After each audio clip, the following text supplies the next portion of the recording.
Hi, I'm Kim Derringer. I'm part of the account management team here at General Data.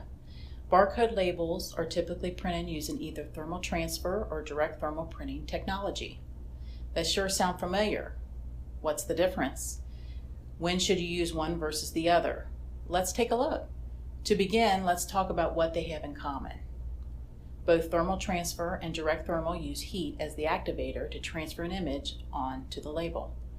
The heat is generated from a print head inside the printer that heats up when a label is passed over it to print the image on the label. So what's the difference? With thermal transfer, the printer uses a ribbon as the mechanism for imaging the label. A thermal transfer ribbon is a thin film that is wound on a roll that has a special black coating on one side. This coating is usually made from a wax or resin formulation.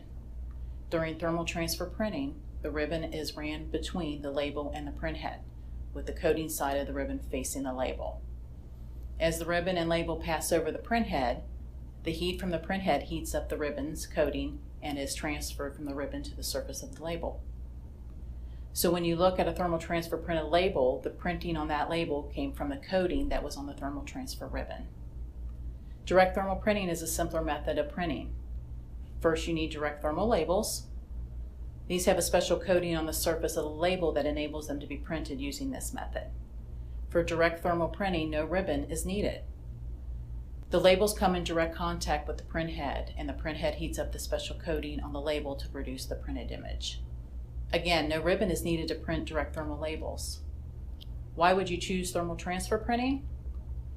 The primary reasons are print quality, durability of the printed image, and label longevity.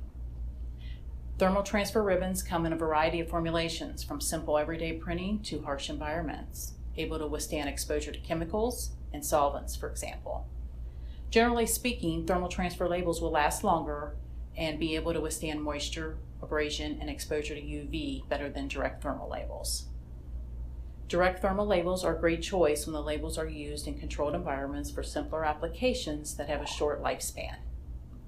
Since there is no need for a ribbon, direct thermal is an inexpensive way to print labels that are for temporary use, such as shipping labels or in high turnover inventory applications. So that's an overview of thermal transfer versus direct thermal printing. If you have any questions or would like to get more detail about thermal transfer versus direct thermal, just let us know and any of our account managers would be happy to help. I'm Kim Derringer, and thanks for watching.